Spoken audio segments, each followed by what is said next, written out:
Welcome to my channel rising Hindustan. आज मैं operating system में शॉर्टेस्ट जॉब फर्स्ट बताने वाला हूँ। शॉर्टेस्ट जॉब फर्स्ट क्या होता है, यह कैसे काम करता है। इससे पहले की वीडियो में मैंने आपको एफसीएफएस के बारे में बताया था। एफसीएफएस उसमें बताया था कि यह शेड्यूलिंग किस पे काम करता है, जो पहले आता है फर्स्ट कम फर्स्ट सर्व पे काम करता है और ये भी नॉन प्रीमेटिव होता है। उसी तरह से हमको अभी देखना शॉर्टेस्ट जॉब फर्स्ट। तो शॉर्टेस्ट जॉब नाम में ही लिखा हुआ कि शॉर्टेस्ट जॉब चूज करेगा, ऐसा चूज करेगा जो सबसे पहले रन करेगा, जिसका बर्स्ट टाइम सीपीयू टाइम सबसे कम हो, बर्स्ट टाइम शॉर्ट हो, उसको हम बोलेंगे शॉर्टेस्ट जॉब फर्स्ट। तो डेफिनेशन देखिए, shortest job is a scheduling policy that select the waiting process जो with the smallest execution time. Execution time को क्या बोलते हैं, सीपीयू टाइम या बर्स्ट टाइम। इसी को सीपीयू टाइम भी बोलते हैं और एग्जीक्यूशन टाइम भी बोलते हैं। एग्जीक्यूशन टाइम यहाँ पे ठीक। तो देखिए शॉर्टेस्ट जॉब क्या बोला, जो वेट कर रहा हो प्रोसेस, उसमें हम क्या देखते हैं, सबसे छोटा जॉब देखते हैं और उसको हम एग्जीक्यूट करना शुरू करते हैं। तो इसका क्राइटेरिया कैसे चूज करेंगे, छोटा जॉब किससे चूज करेंगे कि जॉब छोटा है। तो उसका सबसे पहले क्या देखना होगा, क्राइटेरिया उसका देखिए बस टाइम, उसका सीपीयू टाइम देखेंगे, जिस जॉब का सीपीयू टाइम सबसे कम है उसको चूज करेंगे। और इसका मोड क्या होता है, एस जीएफ का मोड क्या होता है, नॉन प्रीमेटिव मोड में चलता है। मतलब कि एक बार अगर जॉब सीपीयू ने ले लिया तो उसे पूरा कर कहीं खत्म करेगा नहीं। ऐसा नहीं है कि उसे बीच में ही छोड़कर किसी और जॉब को करना शुरू कर दे। तो इस तरह से काम करेगा। मान लीजिए कोई जॉब रेडी क्यू में है और यहाँ पे रनिंग है। यहाँ पे कोई जॉब P1 P2 P3 कोई जॉब है और इसका P1 का सीपीयू टाइम 2 है, P3 का 1 है, P2 का मान लीजिए 4 है। तो सबसे पहले देखिए रेडी क्यू में क्या कर रहा है, जो वेटिंग कर रहा है रेडी क्यू में वेट कर रहा है, तो सबसे छोटा चूज करेगा। तो 2 1 4 में सबसे छोटा आपका क्या हो गया, P3 का हो गया। तो ये क्या करेगा, P3 यहाँ पे रन करना शुरू कर देगा। और नॉन प्रीएम्पशन का मोड क्या है, जब P3 रन हो जाएगा, पूरी तरह से रन हो जाएगा, तो उसके बाद जो छोटा होगा P2, P1 में जो बचेगा छोटा, तो P1 छोटा है, तो उसके बाद फिर क्या करेगा, P1 रन करेगा और उसके बाद फिर P2 रन करेगा। तो सबसे पहले क्या रन हुआ, P3, उसके बाद P1, इसके बाद P2। इस तरह से शॉर्टेस्ट जॉब फर्स्ट काम करता है। और मान लीजिए कि अभी कोई जॉब है, अराइवल टाइम पे देखिए कोई जॉब यहाँ से न्यू से आया, न्यू से रेडी स्टेट में आया, मान लीजिए न्यू में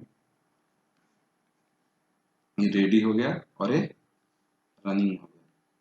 तो न्यू से रेडी में आने पे अराइवल टाइम जिसको बोलते हैं, जब जॉब, तो अराइवल टाइम का मतलब क्या है, जॉब मतलब सेकेंडरी मेमोरी से प्राइमरी मेमोरी में आ जाए, रेडी क्यू में आ जाए। तो मान लीजिए P1 यहाँ पे P3, P1 P2 and P3 कोई जॉब है जिसका अराइवल टाइम 0 1 2 है और सीपीयू टाइम BD है ये 4 2 2 है, 3 ले लीजिए ठीक।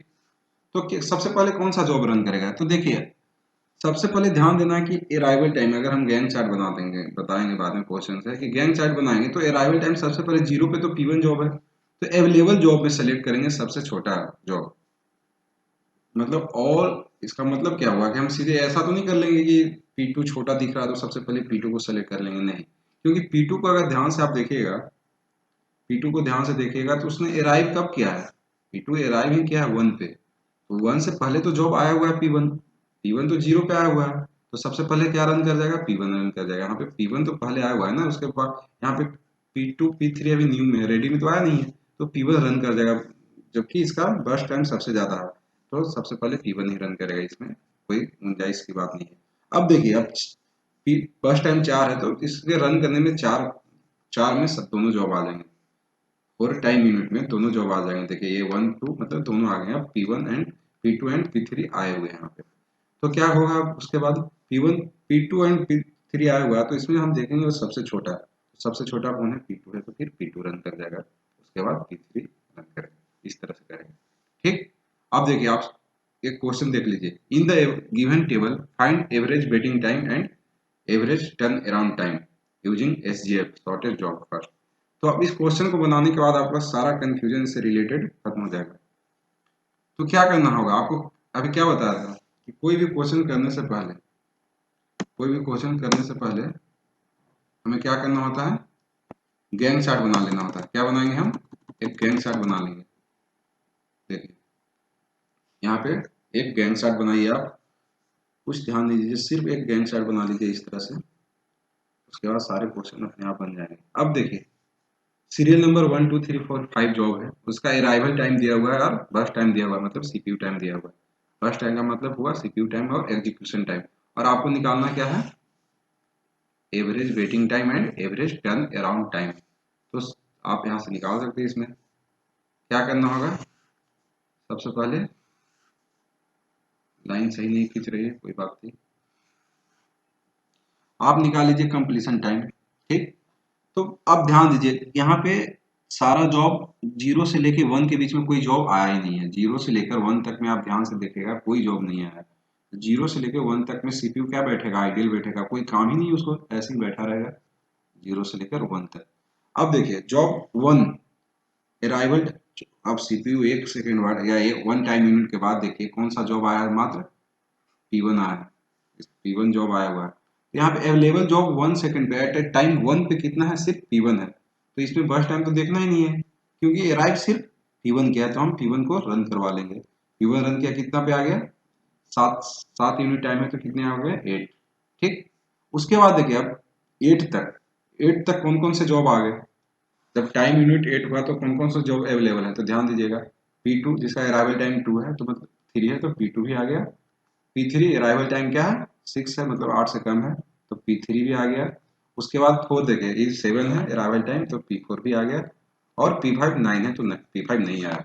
तो अब अवेलेबल जो हमारा हो गया, अवेलेबल जॉब क्या हो गया? P2 P3 and P4। तो उसमें हम क्या लगाएंगे? शॉर्टेस्ट जॉब में बर्स्ट टाइम देखेंगे, जिसका सबसे छोटा हो वही जॉब रन करेगा। तो अवेलेबल प्रोसेस क्या है आपके पास? P2 P3 and P4। P2 P3 and P4, तो सबसे छोटा कौन सा? P3 है। यहाँ से देखिए सबसे जो छोटा जो सीपीयू टाइम है P3 का है, तो सबसे पहले क्या रन करेगा? P3 रन करेगा। और P3 रन किया 2 यूनिट टाइम, तो कितना लिया? 10।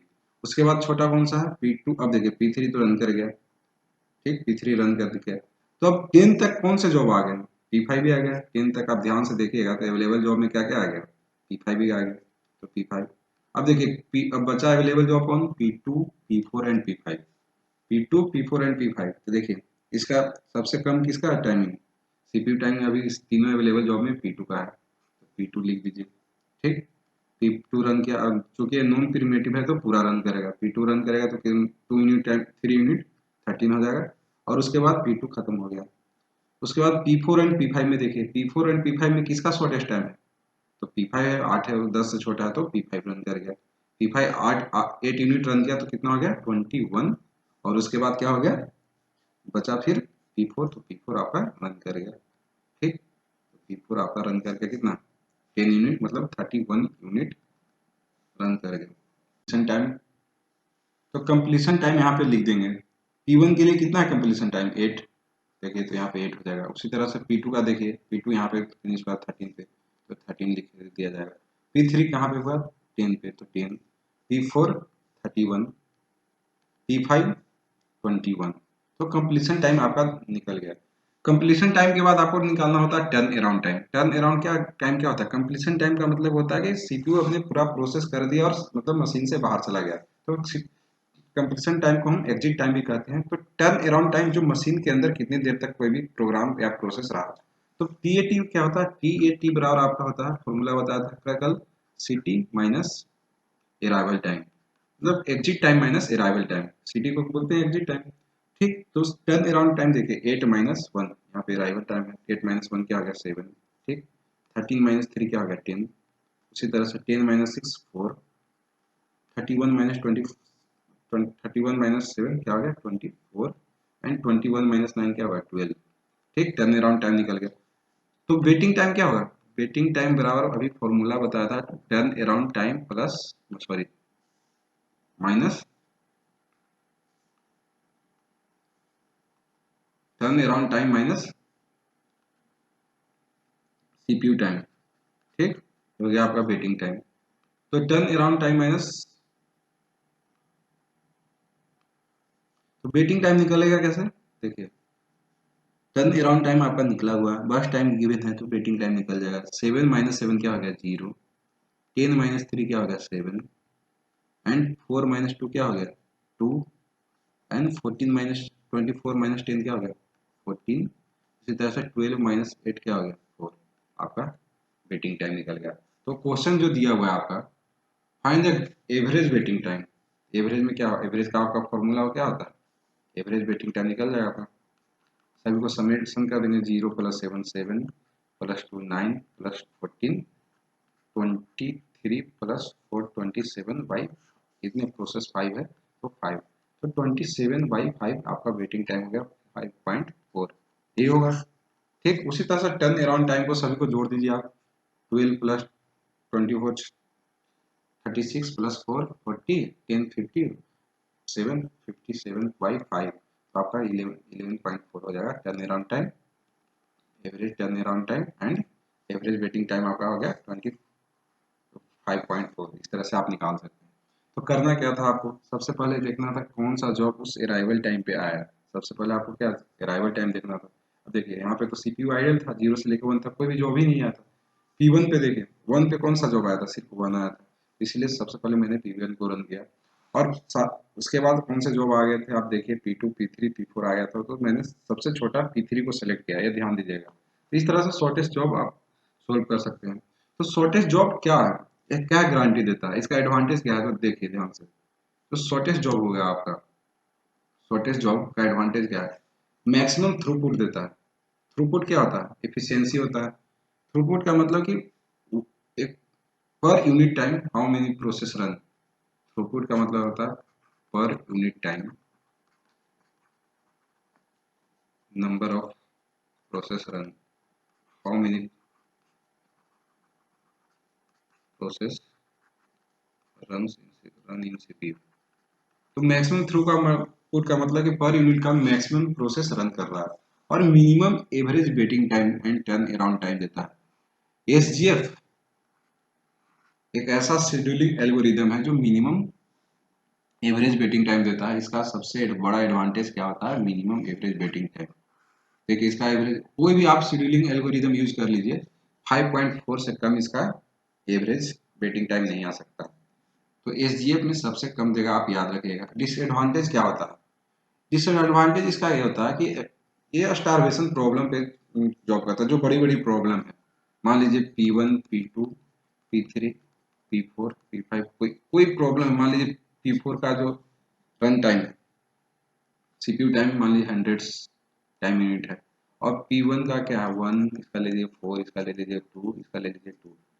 तो जो बड़े बड़े प्रोसेस है वो सबसे लास्ट में रन होगा तो P4 बहुत देर तक वेट कर सकता है। इसका मतलब नजरअंदाज कर देते हैं प्रॉब्लम को P4 को यहाँ पे नजरअंदाज कर देगा जो छोटे आ रहे हैं। हो सकता है इसके बाद भी कोई छोटा प्रॉब्लम P6 आ जाए P6 3 यूनिट का आ जाए तो P6 रन कर देगा और P4 बहुत देर तक ऐसी क्यू में लगा रहेगा अपना बारी का इंतजार करते रहेगा मे भी ना आए। ठीक और इसका सबसे बड़ा डिसएडवांटेज क्या है it is not implemented because the exact burst time of a process can't be known in advance. सबसे बड़ा प्रॉब्लम इसका यही है कि रियल लाइफ में हम इसको यूज नहीं कर सकते हैं। मे बी प्रेडिक्शन टेक्निक आता है इससे हम first time CPU time exact बता सकते हैं प्रेडिक्ट कर सकते हैं एग्जैक्ट तो बता नहीं सकते। हम कैसे कर सकते हैं कि यार काम इतना मतलब विश्वास के साथ कि इसका सीपीयू टाइम इतना ही होगा। हम किसी भी रन करने से पहले P1 को थोड़ा फिक्स कर सकते हैं कि नहीं ये रन होगा तो इसका CPU time 2 second 2 time unit होगा। ये नहीं बता सकते हम प्रेडिक्ट कर सकते हैं कि अगर P1 इतना टाइम में पहले रन किया होगा तो इतना टाइम लेगा। तो सबसे बड़ा डिसएडवांटेज इस प्रॉब्लम का यही है एसजीएफ का कि इसको हम एग्जैक्ट बर्स्ट टाइम पता नहीं होने के कारण हम मिनिमम भी क्रिएट ही नहीं कर पाएंगे किसी भी प्रोग्राम का। हम कैसे अरेंज कर पाएंगे जब हमें पता ही नहीं होगा कि P1 P2 P3 का जो सीपीयू टाइम है 142 है तो अरेंज कैसे करेंगे शॉर्टेज जॉब में। तो हम इसको नहीं कर सकते। तो जनरली हम रियल लाइफ में इसको यूज नहीं कर सकते लेकिन एसजीएफ हमारा एक बेंचमार्क है जिससे हम तय करते हैं कि कौन सा एल्गोरिदम बढ़िया है कौन सा बढ़िया नहीं है किस सेंस में इसका मिनिमम वेटिंग टाइम है टर्न अराउंड टाइम है हम इसको लेकर यूज कर सकते हैं।